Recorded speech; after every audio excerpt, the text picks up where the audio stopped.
भगवान ने मत्स्य अवतार लिया।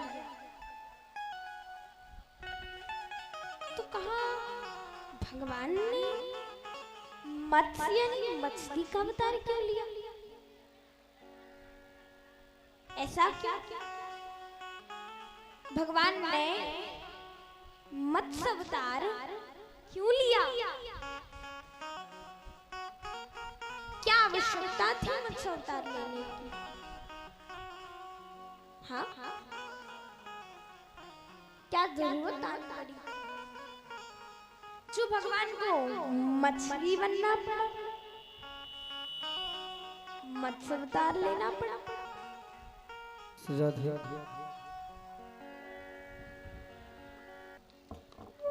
समुद्र में डुबोया, सारे वेदों को समुद्र में डुबोना चाहता था, इसलिए चुरा करके वेद समुद्र में डुबो दिए। आगे भगवान ने घोड़े का मुख लगा करके, घोड़े का मुख लगाकर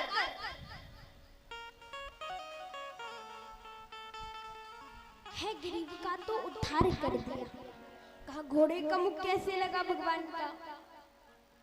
तो देवी भागवत में वर्णन आता है,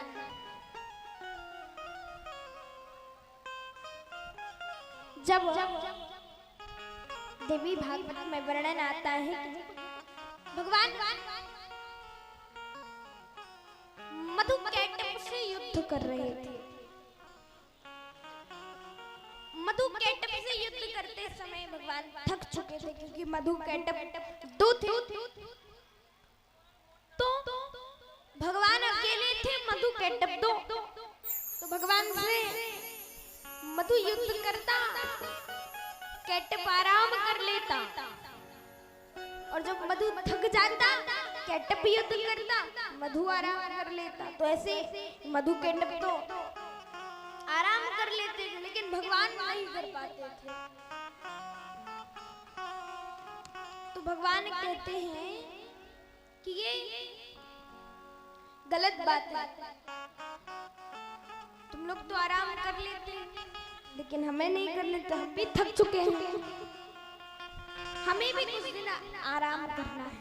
तो कहा ठीक है, कर लीजिए। और ऐसा कहकर भगवान युद्ध रुक करके जो अपना धनुष था, धनुष पर ऐसे मुख रख कर, धनुष के ऊपरी भाग पर ऐसे मुख रख करके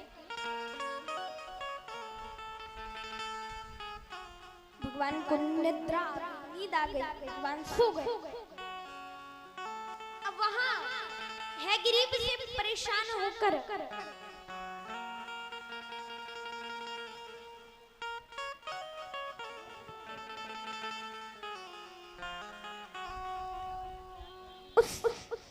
है गरीब से परेशान होकर के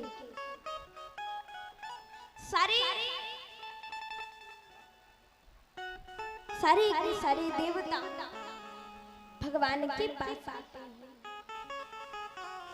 और भगवान से बोले कि प्रभु, सारे देवता बोले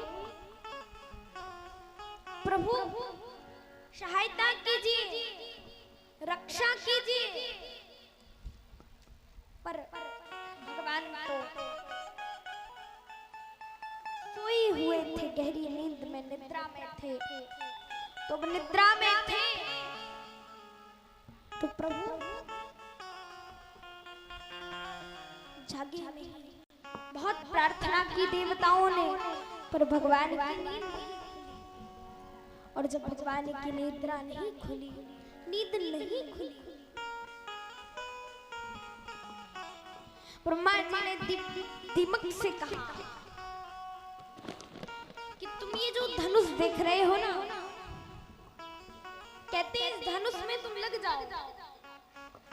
जिस वजह से ये जो धनुष की जो डंडी रस्सी में लग जाओ, रस्सी खत्म होगी, तुम खा जाओगी रस्सी को, तो धनुष सीधा होगा, भगवान की निद्रा खो जाएगी।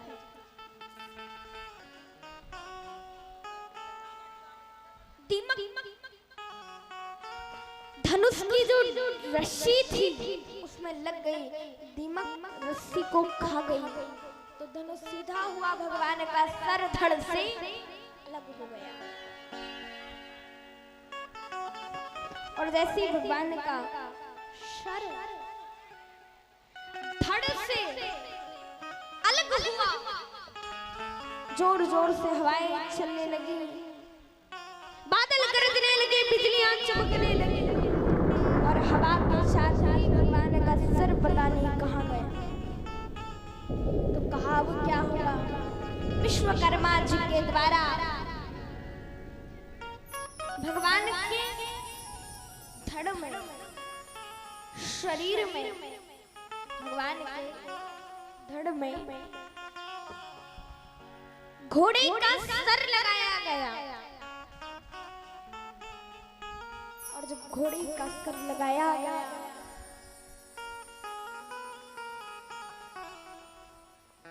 उसके बाद भगवान ने जाकर हैग्रीव का उद्धार किया। देखो उस हैग्रीव को वरदान था,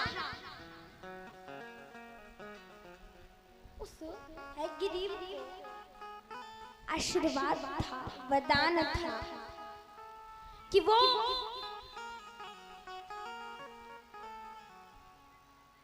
सिर्फ उसकी तरह ही जिसका सर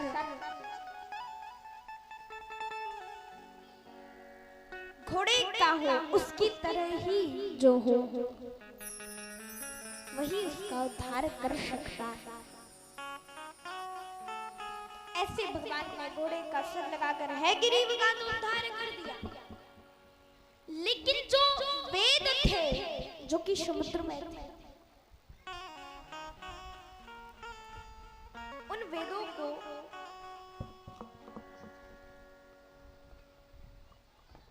उन वेदों को समुद्र से निकालना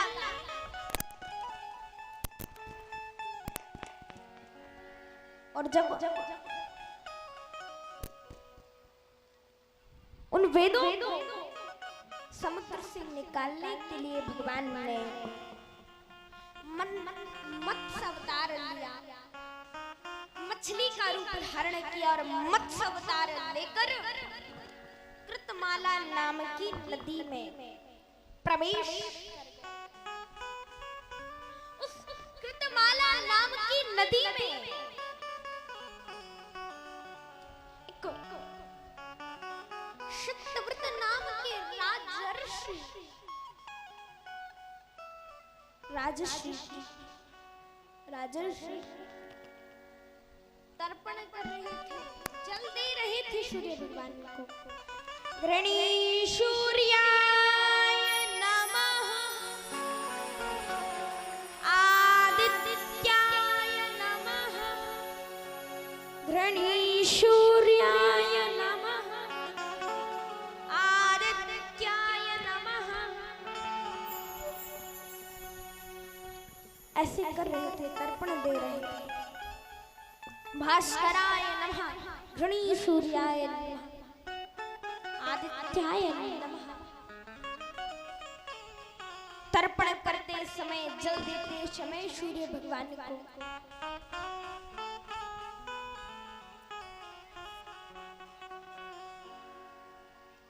हाथों में जल के साथ साथ एक मछली आई,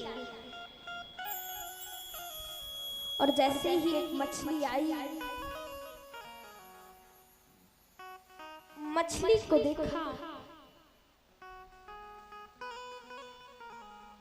मछली को देख करके छोड़ दिया जल, फिर लिया, फिर वही मछली आ गई, फिर छोड़ दिया, फिर जल लिया, फिर वही मछली आ गई, फिर छोड़ दिया, फिर जल लिया, फिर वही मछली आ गई। छोड़ने लगे तो मछली कहती,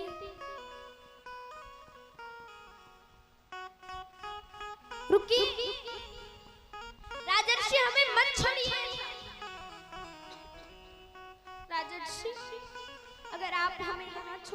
गए ना राजर्षि, तो हमें राजर्षि हमें